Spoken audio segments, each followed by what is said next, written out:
आज टैली में हम लोग जानेंगे कि पेमेंट वाउचर में किस तरह से एंट्री किया जाता है और कौन कौन सा वाउचर की एंट्री, किस तरह का एंट्री हम लोग पेमेंट वाउचर में करते हैं।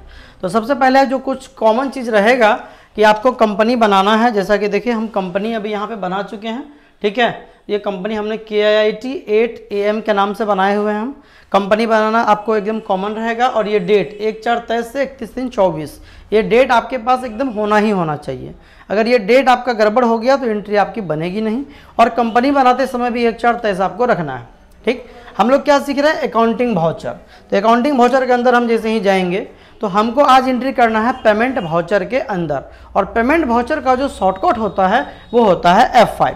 ऐसे ऑलरेडी पेमेंट वाउचर खुल चुका है, तो अगर नहीं खुले तो आपको ये F5 दबाना है। जैसे कोई दूसरा कंट्रा है तो F5 दबाएंगे तो आपका पेमेंट वाउचर जो है वो ओपन हो जाएगा। ये ज़रूरी है होना, ठीक है। अगर यहाँ जब तक आपको पेमेंट नहीं दिखे प्लस आपका कंपनी का नाम यहाँ नहीं दिखे तो आप समझ लीजिए कुछ ना कुछ गड़बड़ है जिसको कि सुधार करने की आपको ज़रूरत है, ठीक है। अब इसके बाद हम लोग क्या करेंगे, तो हमको जनरली जो हम अकाउंटिंग सीखते हैं उसमें हमको करना होता है DR और CR। तो यहाँ पे अगर DR CR दिख रहा है तब तो सही है, और अगर DR CR नहीं दिखा तब आपको दबाना है F12। क्या दबाना है, F12। F12 दबाने के बाद यहाँ पे देखिए एक यहाँ पे ऑप्शन आता है यूज CR/DR, इसको आपको कर लेना है यस। और एक यहाँ पे आता है सिंगल एंट्री मोड, इसको रखना है नो। हम उसको यस करके भी सिखाएंगे बाद में, फिलहाल हम इसको नो रखेंगे। और इसको करने के बाद बहुत लोग क्या करते हैं, एस्केप दबा देते हैं। नहीं, इसको Ctrl+A की सहायता से एक्सेप्ट करना है, समझे। जब तक आप एक्सेप्ट नहीं करेंगे तब तक आपका काम नहीं होगा, ठीक। अब हम स्टार्ट करते हैं जो कि आज की हमारी एंट्री है। चलिए, तो सबसे पहला हमारा जो एंट्री आ रहा है वो आ रहा है पेड सैलरी RS 24,000, ठीक है। तो हम जैसा कि आपको हम बताएं, फिर से बता देते हैं, पेमेंट वाउचर में दो तरह का एंट्री करते हैं। एक तो किसी को पैसा देना है, किसी कारण से देना है, बिजली बिल देना है, कमीशन देना है, सैलरी देना है, रेंट देना है, चंदा देना है, उसमें एंट्री आप कर सकते हैं। साथ ही फिक्स एसेट्स जो यूज करने वाला सामान है उसको अगर आप कैश और बैंक के द्वारा परचेज करते हैं, यानी इसलिए खरीदने की यूज करना है और पैसा देना है, या तो कैश में देना है या तो बैंक के द्वारा पेमेंट करना है, मोबाइल के द्वारा ट्रांसफर करना है, कैसे भी करिए। अगर आप ये करना चाहते हैं तो आप पेमेंट वाउचर में एंट्री कर सकते हैं। पहला सवाल आ रहा है पेड सैलरी RS 24,000। अब आ जाते हैं हम, ठीक है। अब यहाँ देखिए, अगर आप अकाउंट्स का रूल पे बनाएंगे तब भी बन जाएगा, ऐसे ही बन जाएगा। सैलरी कब देंगे, कोई हमारे यहाँ आएगा, 1 महीना काम करेगा, बीच बीच में आप सेंड करेगा, इतना करने के बाद उसका हिसाब करेंगे तब उसको हम देंगे सैलरी। और जब सैलरी फाइनल होगा तब उसको देंगे कैश। क्या देंगे, या बैंक के द्वारा भी दे सकते हैं। तो सबसे पहले हमको यहाँ बनाना होगा सैलरी। क्या बनाना होगा, सैलरी। तो हम इसको सैलरी हम बना लिए। अब सबसे बड़ा गलती लोग क्या करते हैं कि अंडर में जाने में मिस्टेक करते हैं। यहाँ आके आपको 5 सेकंड तक सोचना है कि हम इसको किस में डालेंगे। किसी को सैलरी देना ये एक्सपेंस है। क्या हमारा एक्सपेंस, यानी कि खर्च है। और ये जो खर्च होता है वो दो तरह का होता है मुख्य रूप से, एक डायरेक्ट एक्सपेंस होता है, दूसरा इनडायरेक्ट एक्सपेंस होता है। तो ऐसा खर्च जो हर महीना देना है तय है, वो हम इनडायरेक्ट में रखते हैं। और अचानक होने वाले जितने खर्च है, जैसे फैक्ट्री वगैरह का जो खर्च होता है, कमीशन होता है, बहुत सारा ऐसा होता है, उसको डायरेक्ट में रखते हैं। तो सैलरी तो हर महीना देना है, पता है कि देना है, काम होगा या नहीं होगा, मेरे कस्टमर आवे या नहीं आवे, अगर स्टाफ रखे तो पैसा देना पड़ेगा।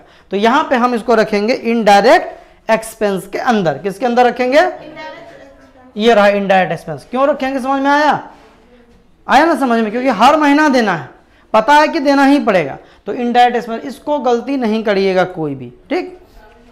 अब हम इसको एक्सेप्ट कर लेंगे। हो गया, कितना रुपया सैलरी देना हमको, 25,000। 25,000 था, ओ 24,000 था।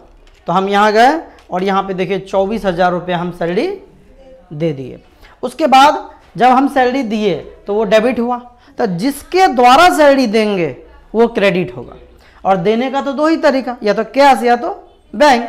यहाँ तो कैश की जिक्र हो रही है, यहाँ कुछ नहीं तो कैश हम लेंगे। कैश का लेजर बना रहा था, बनाने की जरूरत आपको नहीं है। समझ में आ गया। अब यहाँ देखिए हमारा आ चुका है, कोई दिक्कत नहीं है, ठीक है। तो हम आपको यहाँ पे 2-3 नियम बता रहे हैं। अगर आप अकाउंट्स का स्टूडेंट है और अकाउंट्स अगर आप नहीं पढ़े हैं, ठीक है, पढ़े हैं तब तो कोई बात है, नहीं पढ़े हैं तो याद रखिए कि सभी प्रकार के खर्च, व्यय तथा हानि को डेबिट किया जाता है। सैलरी खर्च है इसलिए उसको डेबिट कर दिए। कैश हमारे पास से जा रहा है, किसी को सैलरी देंगे तो क्या जाएगा, कैश जाएगा। और अकाउंट्स का रूल कहता है कि जाने वाले को हमेशा क्रेडिट किया जाता है, आने वाले को डेबिट और जाने वाले को क्रेडिट। ये अकाउंट्स का नियम है, हम आपको किसी और क्लास में बताएंगे। जैसे बोले ना 7 बजे आते तो हो ही जाता। तो ये तरीका है दूसरा। और तीसरा तरीका ये है कि अगर आपको ये पता पहले सैलरी होगा और बाद में कैश होगा, यहाँ पे याद रखिए। वैसे भी ये जो पेमेंट वाउचर है इसमें क्रेडिट साइड, कौन सा साइड? कैश और बैंक होगा। क्या होगा?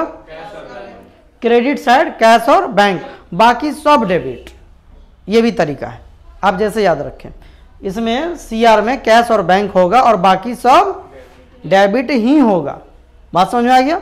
अब इसको हम आगे बढ़ते हैं। अगर आपको इसमें नरेशन लिखना है, यानी कि आपने यहाँ क्या किया, अगर आप उसको लिखना चाहते हैं यानी क्वेश्चन उतारना चाहते हैं तो आप यहाँ उतारिए, अदरवाइज आप इसको एक्सेप्ट कर लेंगे। एक्सेप्ट हुआ कि नहीं इसका क्या पहचान है? नंबर चेंज, नंबर आ गया 2, पहले था 1। समझ में आ रहा? आगे बढ़ते हैं। अगला जो सवाल है हमारा, कहता है paid drinking water bill 16,000 by PNB cheque. कितना पानी पी गया कि 16,000 का बिल हुआ होगा? जो भी हो, तो बहुत ज़्यादा पानी पिया होगा तो 16,000 का पानी का बिल सिर्फ आया है। ठीक, तो पहले पानी देंगे पिएंगे कि पहले पैसा देंगे? पहले पानी पी लेंगे। और वैसे भी हमारा खर्च है, खर्च को डेबिट करते हैं, खर्च को सीखते जाइए, जो बोल रहे हैं खर्च को डेबिट करते हैं। ठीक, अब आ गया तो हम यहाँ पे, हमारा यहाँ पे ड्रिंकिंग वाटर बिल बना हुआ नहीं है, कैसे बनाएंगे? ठीक है, अब यहाँ लिखेंगे हम वाटर बिल, हम लिख देते हैं क्योंकि समय कम है। ठीक है, हो वाटर गलत हो गया, चलिए ठीक है। वाटर बिल 16,000 का है तो इनडायरेक्ट एक्सपेंस में हम रखेंगे, लेकिन कभी कभार एक बोतल पानी पी लिए 10 रुपया का 20 रुपया का, तब वो डायरेक्ट एक्सपेंस होगा। 16,000 का मतलब है कि कोई बिल्डिंग है और लंबा चौड़ा कनेक्शन लगा हुआ, इसलिए 16,000 का बिल आया। तो इसको किस में रखेंगे? इनडायरेक्ट एक्सपेंस में। जब तक अंडर आपका फाइनल नहीं से दिमाग में आ जाए आप आगे मत बढ़िए। कितना रुपया है? 16,000। अब यहाँ देखिए कैश और बैंक हमेशा सीआर होगा। कौन वाउचर में? पेमेंट वाउचर में।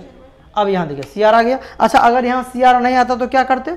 सी दबा के इंटर, आर भी नहीं लिखना पड़ेगा, सी दबा के इंटर लिखने से हो जाएगा। अब इस लिस्ट में पीएनबी है बना हुआ? नहीं है, बनाना पड़ेगा। अल्ट के साथ पीएनबी बना लिए। पीएनबी किस में जाएगा?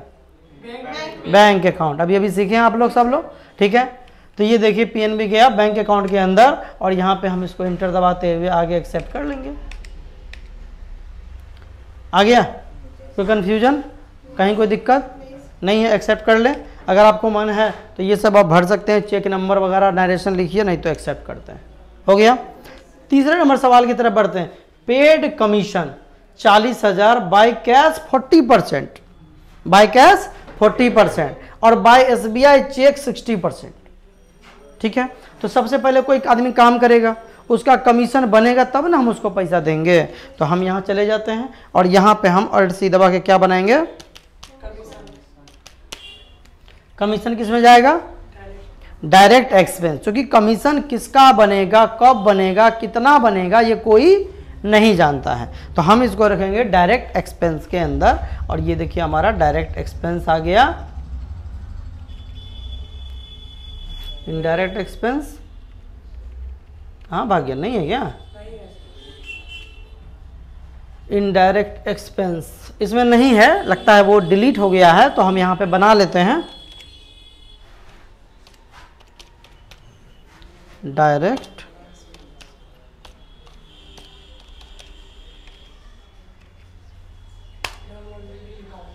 ऑलरेडी बता रहा है ना, तो था तो फिर दिखा क्यों नहीं हमको? यहाँ पे जब हम एक्सपेंसेस लिए, एक्सपेंसेस इनडायरेक्ट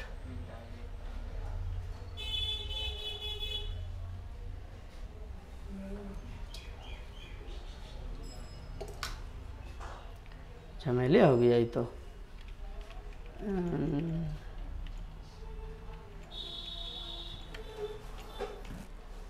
बना लेते हैं।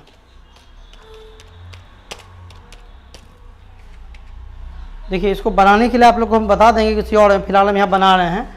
हम इसको यहाँ प्राइमरी में रखेंगे और यहाँ पे एक्सपेंस और ये नॉट एप्लीकेबल। चलिए हम यहाँ बना लिए शॉर्ट, क्योंकि उस नाम से बन नहीं रहा था, कुछ टेक्निकल प्रॉब्लम के कारण। तो हम उसको बाद में देखेंगे, क्योंकि अभी वीडियो भी बन रहा है, वीडियो वाले भी सभी देख ही रहे हैं यूट्यूब पे। तो कितना था इसमें हमारा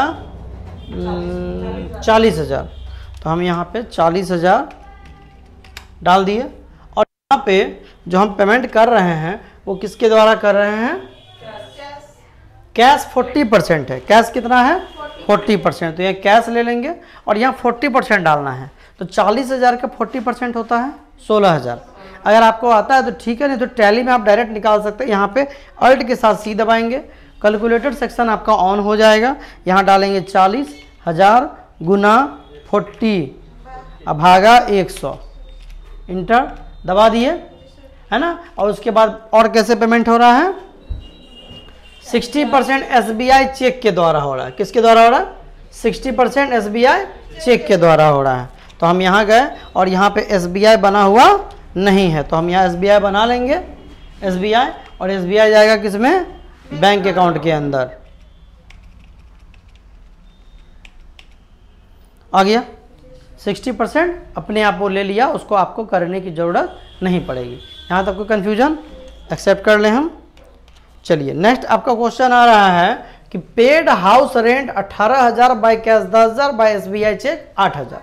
तो हाउस रेंट पहले क्या बनेगा? हाउस रेंट, और इसको हम डालेंगे इनडायरेक्ट एक्सपेंस के अंदर। जैसे कि देखिए हाउस रेंट जो है, हाउस रेंट माने घर का भाड़ा हुआ। और लेकिन कभी कभी अगर आप रूम भाड़ा लेंगे, कहीं गए होटल में रुके 1 दिन 2 दिन 4 दिन के लिए, तब उसको डालिएगा डायरेक्ट एक्सपेंस के अंदर। ठीक, कितना रुपया है? हाउस रेंट 18,000, तो 18,000 यहाँ डाल दिए हम। बाय कैश कितना है? 10,000 कैश ले लिए हम, 10,000 कैश आ गया हमारा, है ना। और रेस्ट SBI, तो यहाँ पे देखिए SBI बना हुआ, बनाने की ज़रूरत नहीं है, 8,000 ऑटोमेटिक ले लेगा। कोई कन्फ्यूजन? समझ में आया तो ठीक, और आप नरेशन लिख सकते हैं, नहीं तो आप आगे बढ़ सकते हैं। अगला सवाल हमारा आ रहा है, paid room rent 42,000 by cash 30%, by PNB 40%, rest by SBI। ठीक है, तो पहले हम यहाँ पे क्या बनाएंगे? Room rent. क्या बनाएंगे? इनडायरेक्ट एक्सपेंस हमारा बना हुआ है 42,000,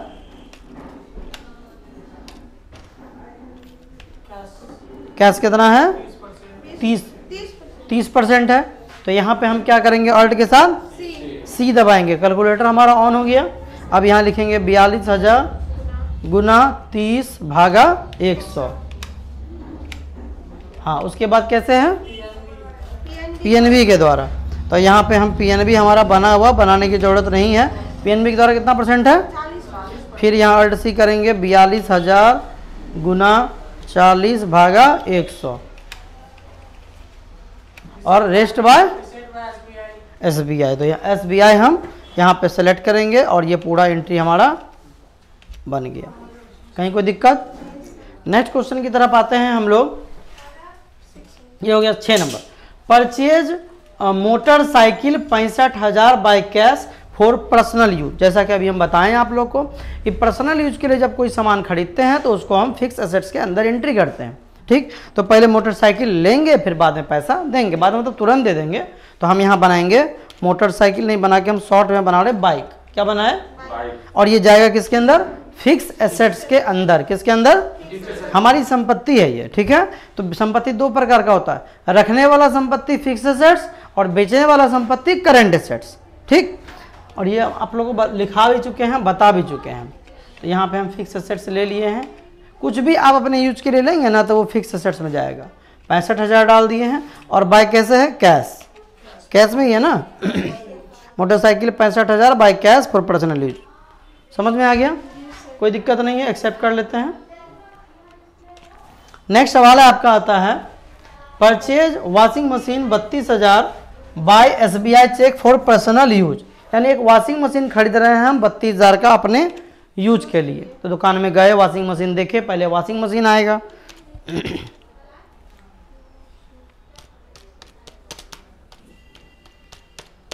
वॉशिंग मशीन हो गया, ये भी जाएगा किसमें? फिक्स एसेट्स में, क्योंकि आप अपना कपड़ा धोने के लिए ले रहे हैं, बेचने के लिए नहीं ले रहे हैं। कितने का है? 32,000 का। आप लोग को बहुत देखने में भी टाइम लगता है। और बाय तो SBI, तो SBI यहाँ देखिए फॉर पर्सनल यूज का मतलब हुआ अपने यूज के लिए, समझे। चलिए इसको भी एक्सेप्ट कर लिए हम, कोई कन्फ्यूजन। नेक्स्ट क्वेश्चन की तरफ बढ़ते हैं हम लोग। अगला सवाल आता है purchase LED TV 19,000 bye cash 10,000। एक टीवी खरीद रहे हैं जिसमें नगद हम दे रहे हैं 10,000 रुपया और HDFC के द्वारा पेमेंट कर रहे हैं 9,000 रुपया। क्या खरीद रहे हैं? LED TV। तो पहले दुकान में जाएंगे, टीवी खरीदेंगे, तब पैसा देंगे, चला उला के देख लेंगे। तो हम यहाँ पे खरीद लिए LED TV और ये जाएगा फिक्स एसेट्स के अंदर, ठीक है। कितने का? 19,000 का। उसके बाद कैश कितना दे रहे हैं? 10,000 कैश दे दिए और बाकी HDFC बना हुआ नहीं है, बनाने पड़ेगा। HDFC किस में जाएगा? बैंक अकाउंट के अंदर। देखिए पुराना वाला भी रिपीट हो रहा है ना, यानी जिसका कंट्रा छूटा वो पेमेंट में फंसेगा, समझ गए। ये हो गया हमारा, एक्सेप्ट कर लें। Purchase laptop RS 55,000 by cash. Simple question है, जैसे बाकी सब था वैसे ही है। तो हम यहाँ पे लैपटॉप बना लेंगे।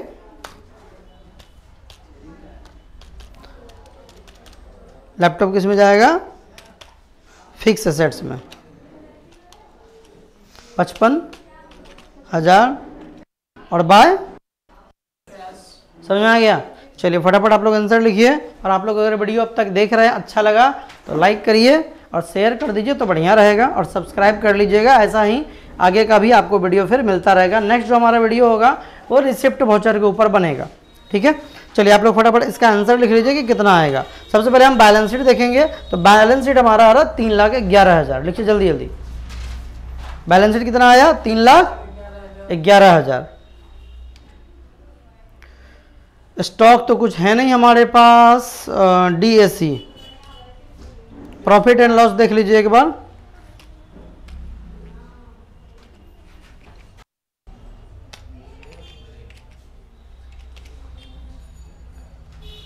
प्रॉफिट एंड लॉस हमारा आ जाएगा 1,40,000 PL। ये सारे चीज आपको करना है गेटवे ऑफ टैली से। याद रखिए गेटवे ऑफ टैली से ही ये सब आपको करना है, ठीक है। और कैश और बैंक की बैलेंस देखने के लिए क्या दबाते हैं? DAC, शॉर्ट में क्या दबाते हैं? Display accounts book cash and bank. तो हम दबाएंगे DAC और ये हमारा आएगा 3,11,000। ये भी लिख लीजिए, 3,11,000 भी आना चाहिए। चलिए मिलते हैं नेक्स्ट वीडियो में, तब तक के लिए जय हिंद।